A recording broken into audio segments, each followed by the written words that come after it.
नमस्कार, आप देख रहे हैं कृषि जागरण और मैं हूं आपके साथ Ekta.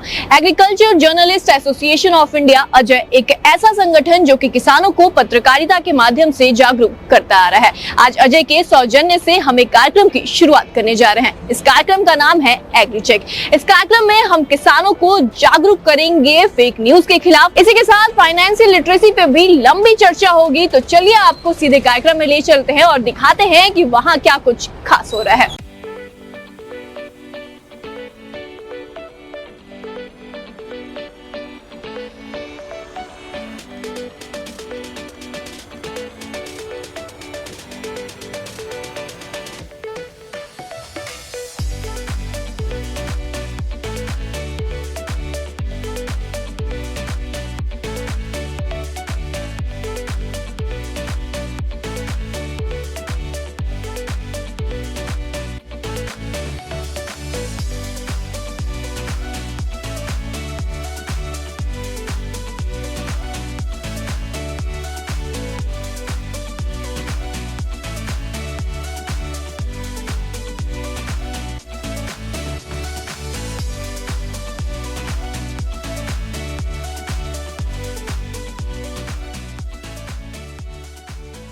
Agriculture journalist association of India के संस्थापक एमसी डोमिनिक द्वारा एग्रीचेक लॉन्च कार्यक्रम की शुरुआत की गई, जहां उन्होंने एग्रीचेक प्रोजेक्ट के बारे में कार्यक्रम में मौजूद सभी अतिथियों को कार्यक्रम के बारे में रूबरू कराया। The idea that came to us was that we see a lot of misinformation happens in the village.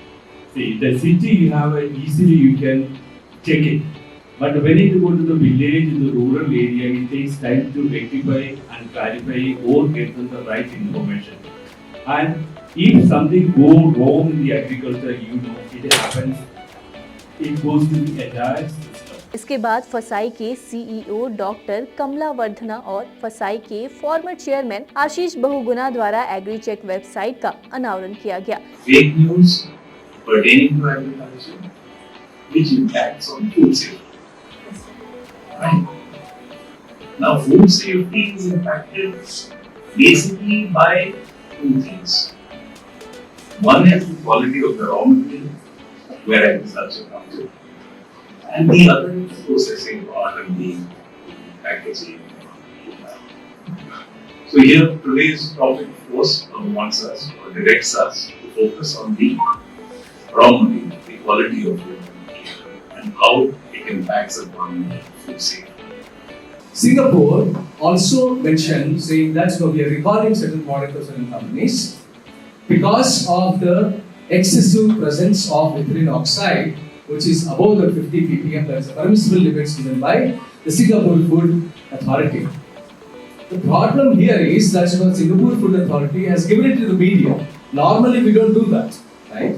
India also has recalled, rejected, destroyed a lot of food material on its shores.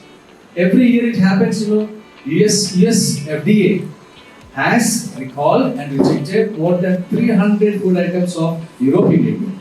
Similarly, European Union also has rejected more than 275 last year food material belonging to USFDA.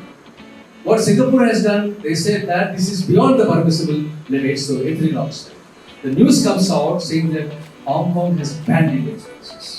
Singapore has banned Indian spices. कार्यक्रम को आगे बढ़ाते हुए धानुका एग्रीटेक के group chairman doctor RG Agrawal ने एग्रीचेक मुद्दे पर अपनी राय साझा की। जो मार्केट में एक पैरेलल मार्केट बनी हुई है फेक पेस्टिसाइड की, उसको परसेंटेज का सही अनुमान लगाना बड़ा मुश्किल काम। हर एक की अपनी एस्टिमेशन है।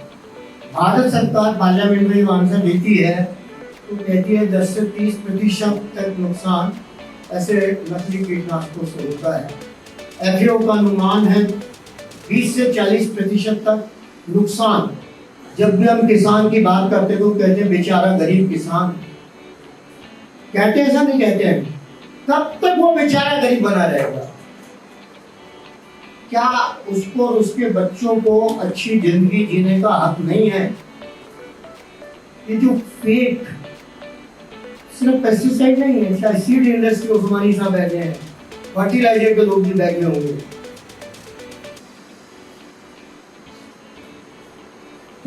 कब तक हम इन फार्मर के साथ इनजस्टिस करते रहेंगे? वहीं IFAG की प्रेसिडेंट लेना जॉनसन ने इस कार्यक्रम में वर्चुअली जुड़ी। With the introduction of internet and social media, mass media came into the hands of everybody. In a way, this was a democratic evolution, but it also puts higher demands on media consumers when there is no editor or ethic group between the sender and the receiver of the communication. As a media consumer, you have to be very careful and preferably also have some knowledge to be able to judge which information and news are reliable. Sadly enough, there are many who want to spread either fake news or misleading information of different reasons. Even towards what we would think is a reliable source, you have to be critical. When consuming media or other information, you should always ask yourself, sender, spread, what can be the purpose of it? इसी के साथ राजा राम त्रिपाठी भी online इस कार्यक्रम में शामिल हुए। सब नमस्कार। यहाँ पर खेती से जुड़े सभी सेक्टर के गणमान्य लोगों को मैं सलाम करता हूँ।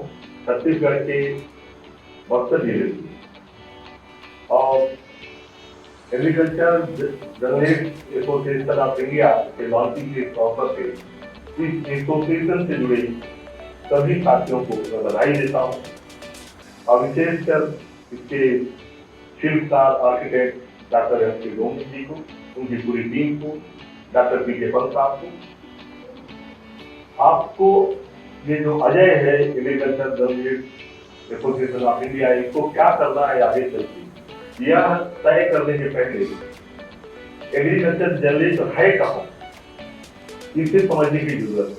और एक किसान के मुंह से यानी स्टोरी फ्रॉम हार्वेस्ट माउथ आपको सुनना जरूरी लगता है।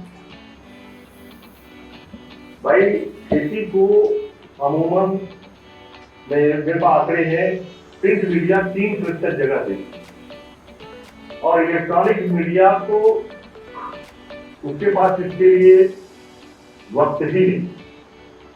61% लोग 61% population of this country are directly or indirectly related with agriculture. 61% लोगों से जुड़ा हुआ एंड 100% people जो सुबह नाश्ता करते हैं, लंच लेते हैं, डिनर लेते हैं, वो भी खेती से जुड़े। बावजूद इसके मीडिया 3% जगह देता है। इलेक्ट्रॉनिक मीडिया में तो हड़ताल की खबर भी छोड़िए, जब तक किसान मर नहीं जाए, सुसाइड नहीं कर ले, तो सुसाइड ही कई बार न्यूज बन पाती है। साथ ही कार्यक्रम में मौजूद कृषि विशेषज्ञों ने आगे क्या कुछ कहा, चलिए सुनते हैं। Agri check, fact check, it's very important these days. So many informations which are undesirable, sometimes those informations are passed on and sometimes these informations have their great bad impact. So fact check is very important, everybody agrees to this.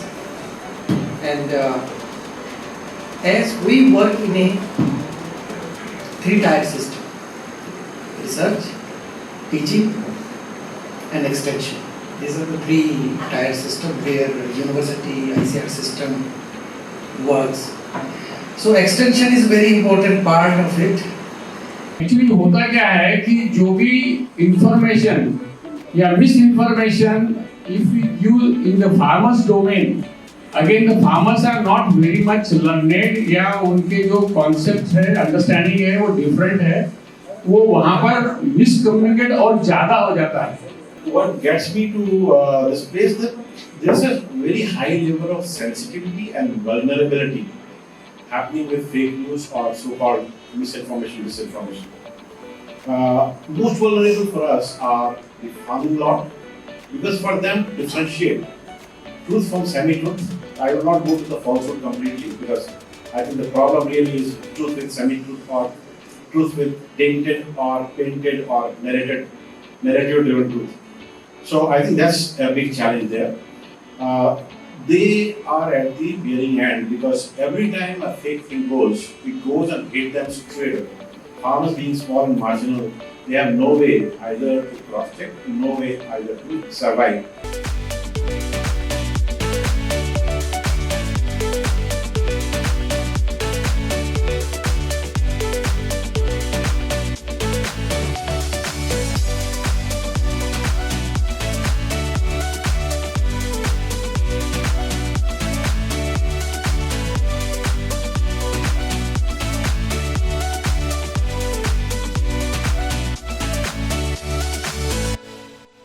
तो देखा आपने, इस कार्यक्रम में मौजूद हमारे खास अतिथियों ने एग्रीचेक पर कई तरह की गंभीर बातें की। अब इन्हीं बातों को ध्यान में रखते हुए एग्रीचेक की टीम ग्राउंड रिपोर्टिंग पर जाएगी, जहां वो किसानों से सारी सच्चाइयों पर बात करेगी और आपको उससे रूबरू कराएगी। तो अजय की इस मुहिम में आप भी हमारा साथ दें, ताकि हम फेक न्यूज, फेक कंटेंट जैसी जटिल समस्याओं से समाधान पा सके। तो इस मुहिम में आप भी हमारे साथ जरूर ही जुड़े।